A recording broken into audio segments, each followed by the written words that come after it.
Por que prestar atenção em literatura, ainda por cima literatura infantil? E o que isso tem a ver com lógica, matemática e ciência? See all the trouble you've started? Really, I didn't think that. But that's the point. If you don't think, you shouldn't talk. Please come. Que Alice no País das Maravilhas é um clássico da literatura infantil, isso quase todo mundo já sabe. Mas o que não é muito conhecido, ou ao menos comentado, é o fato de seu autor, Lewis Carroll, ser além de um escritor, também ser um matemático. Ou será que, além de ser um matemático, também ser um escritor? Enfim, acho que essa distinção não faça diferença. E é isso que eu quero tentar passar aqui. É que a realidade é única, ela se apresenta de diversas formas, seja na literatura, na história, na matemática, mas no fim são partes que compõem o todo, e que cada parte influencia uma outra. Lewis Carroll nasceu na Inglaterra em 1832. Era escritor, reverendo anglicano, matemático e inclusive foi professor de matemática em Oxford. E possui muitos livros publicados na área. E justamente por ser um matemático, Carroll colocou diversas referências lógicas e matemáticas diretas e indiretas em suas histórias. Que apesar de serem literatura infantil, há vários elementos e observações interessantes acerca da nossa realidade, que inclusive passam despercebidos até mesmo por adultos. A história de Alice no País das Maravilhas, caso alguém não conheça, resumidamente trata de uma menina que, tomada por tédio e curiosidade, avista um coelho branco e vai atrás dele, mas acaba caindo em um buraco e vai parar em um mundo bizarro e maluco. Ou, como eu pretendo mostrar aqui, talvez nem tão bizarro e maluco assim. E como toda narrativa infantil, ela está cercada de elementos lúdicos e aparentemente absurdos. Mas esses são só os ornamentos da história. O foco central não é esse. O foco me parece estar em uma pessoa que começa a ter contato com o mundo como ele é de fato, e precisa amadurecer, desenvolver seu raciocínio para resolver as dificuldades que lhe são apresentadas.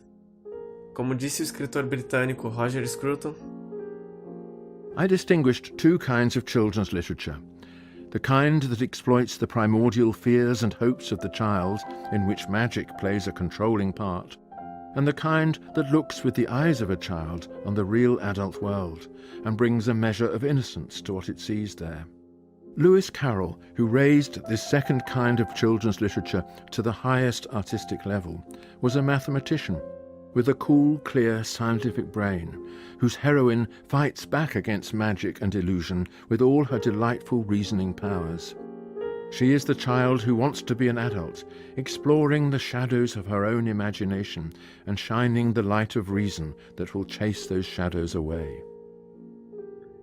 Como em toda nova experiência, há coisas que parecem incompreensíveis e parecem não fazer sentido. E Carroll sabe explorar isso muito bem.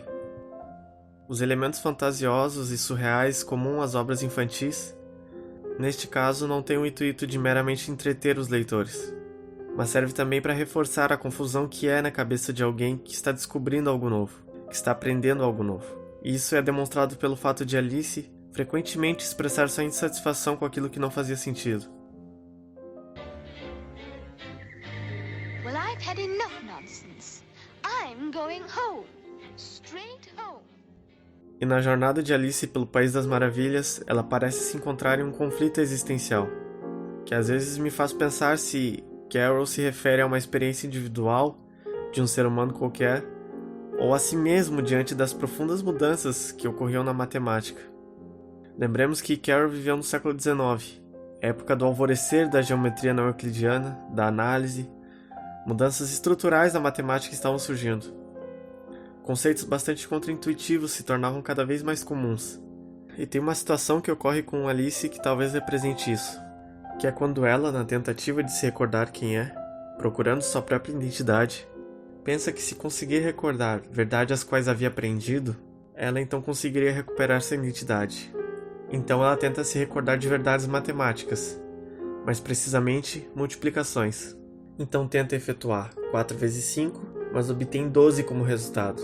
Tenta 4 vezes 6, mas obtém 13. E percebe que se continuar nesse ritmo, nunca vai obter um número maior do que 20.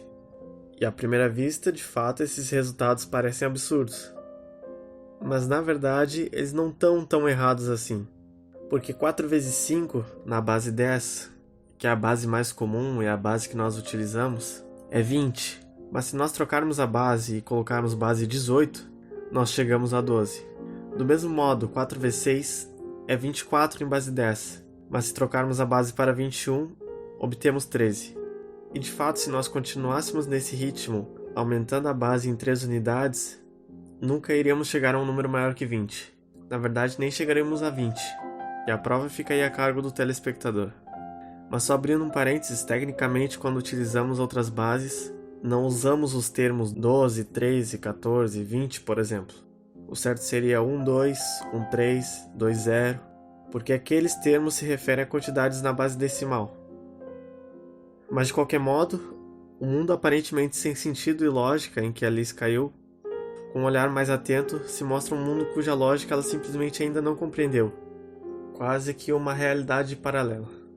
E Lewis parece gostar bastante desses joguinhos de lógica, porque os seus textos estão repletos deles. Would you like a little more tea? Well, I haven't had any yet, so I can't very well take more. Ah, you mean you can't very well take less?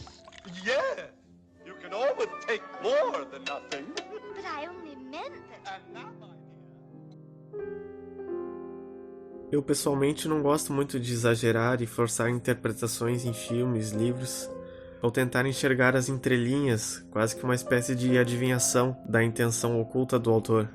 Mas acredito realmente que, independente da intenção de Lewis, Alice no País das Maravilhas passa de forma relativamente clara a narrativa de uma criança que vai descobrindo o mundo e precisa usar a lógica, testar suas hipóteses para resolver seus problemas e atingir seu objetivo, seja qual for, assim como um verdadeiro cientista. E também acho que não é à toa que o próprio filme Matrix utiliza a simbologia de Alice no País das Maravilhas com o mesmo significado. Ou seja, seguir o coelho branco e ir para o País das Maravilhas significa sair de um mundo artificial e ir para o mundo real.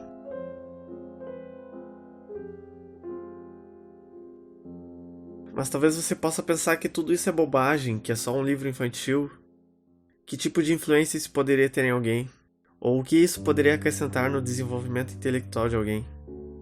A verdade é que temos muitos casos em que as histórias e os estímulos imaginativos fizeram toda a diferença.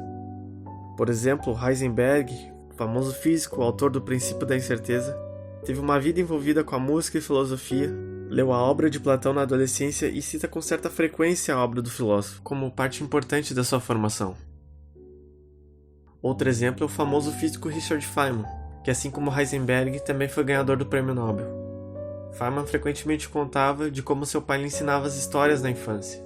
Ensinava, claro, de forma lúdica, mas sempre tendo em mente muitos detalhes, de modo a forçar a imaginação de Feynman. E todos esses exercícios mentais viriam a ser muito importantes, como o próprio admite. It's interesting that some people find science so easy and others find it kind of dull and difficult. Especially kids, some of them are just eat it up. And I don't know why it is. It's the same perhaps for all subjects. For instance, lots of people love music and I never could carry a tune. And I lose a great deal of pleasure out of that. And I think people lose a lot of pleasure who find science dull. In the case of science, I think that one of the things that make it very difficult is it takes a lot of imagination. It's very hard to imagine all the crazy things that things really are like. O que esses homens como Lewis Carroll, Heisenberg e Richard Feynman compreenderam é que a realidade é uma só, e que raciocínio lógico não é o oposto de imaginação. Muito pelo contrário. Um bom raciocínio necessita de muita criatividade e muita imaginação.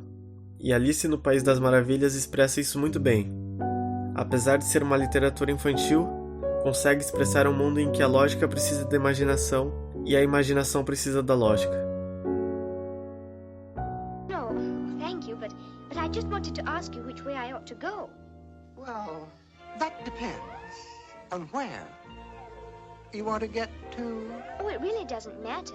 As long as I can... Then it really doesn't matter which way you go.